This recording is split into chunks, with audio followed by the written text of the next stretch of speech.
বাংলাদেশ দক্ষিণ এশিয়ার উদীয়মান অর্থনৈতিক শক্তি। প্রতি বছর লাখ লাখ মানুষ বিদেশে পাড়ি দিচ্ছে, অথচ অবাক করার মতো বিষয় হলো বিশ্বের বড় বড় এয়ারলাইন্স ঢাকায় ফ্লাইট বাড়াতে চাইলেও মিলছে না অনুমতি। কেন ইথিওপিয়ান এয়ারলাইন্স কিংবা এমিরেটসের মতো জায়ান্টরা বাংলাদেশে ডানা মেলতে পারছে না?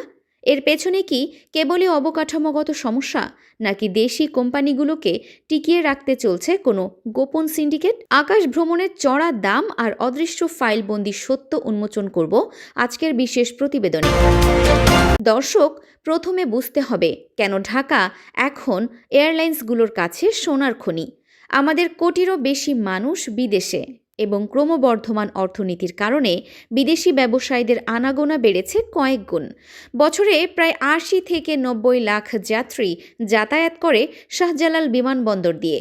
বিশ্বখ্যাত এয়ারলাইন্সগুলো জানে ঢাকা রুটের টিকিট মানেই ১০০% যাত্রী নিশ্চিত। কিন্তু যখনই তারা নতুন ফ্লাইট বা বড় বিমান নামানোর আবেদন করে, তখনই তা ঝুলে যায় আমলাতান্ত্রিক জটিলতায়। কেন এই বিপুল চাহিদা থাকা সত্ত্বেও আমরা নতুনদের জায়গা দিতে পারছি না? অনুমোদনের ক্ষেত্রে সিভিল এভিয়েশনের সবচেয়ে বড় অজুহাত গ্রাউন্ড হ্যান্ডলিং ও রানওয়ের জায়গার অভাব। কিন্তু প্রশ্ন জাগে, হাজার হাজার কোটি টাকা খরচ করে যে দৃষ্টিনন্দন থার্ড টার্মিনাল বানানো হলো, সেটি কি তবে কেবলই প্রদর্শনের জন্য?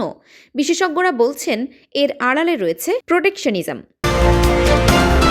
যদি বিদেশি বড় কোম্পানিগুলো অনেক বেশি ফ্লাইট চালায়, তবে বিমান বাংলাদেশ বা দেশি বেসরকারি এয়ারলাইন্সগুলো প্রতিযোগিতায় টিকে থাকতে পারবে না। আর এই প্রতিযোগিতার অভাবেই পকেট কাটছে সাধারণ যাত্রীদের। ভারতের তুলনায় ঢাকা থেকে দুবাই বা লন্ডনের টিকিটের দাম প্রায় দ্বিগুণ, কারণ বাজারে কোনো সুস্থ প্রতিযোগিতা নেই। অভিযোগ আছে একটি শক্তিশালী সিন্ডিকেট চায় না বাজারে নতুন খেলোয়াড় আসুক। এতে সাধারণ প্রবাসীদের আয়ের বিশাল অংশ চলে যাচ্ছে এয়ারলাইন্সের পকেটে। এখন আশার আলো কেবল থার্ড টার্মিনাল ঘিরে। এটি পূর্ণাঙ্গভাবে চালু হলে বিমানবন্দরের ধারণ ক্ষমতা দ্বিগুণেরও বেশি বাড়বে। তখন গ্রাউন্ড হ্যান্ডলিং এর দায়িত্ব কোনো দক্ষ বিদেশি কোম্পানিকে দেওয়ার পরিকল্পনা চলছে। যদি স্বচ্ছতার সাথে এটি পরিচালিত হয়, তবে অনুমোদন না দেওয়ার আর কোনো অজুহাত থাকবে না। আকাশ উন্মুক্ত করার সময় এসেছে। একটি দেশের উন্নতি কেবল অবকাঠামো দিয়ে নয়, আন্তর্জাতিক সংযোগ দিয়েও পরিমাপ করা হয়। সিন্ডিকেট আর অজুহাত সরিয়ে যদি প্রতিযোগিতামূলক বাজার তৈরি করা যায়, তবেই লাভবান হবে আমাদের দেশ এবং দেশের সাধারণ মানুষ। আপনার কি মনে হয়, দেশি কোম্পানিকে বাঁচানো কি সাধারণ যাত্রীদের স্বার্থের চেয়ে বেশি গুরুত্বপূর্ণ? কমেন্টে আপনার মতামত জানান।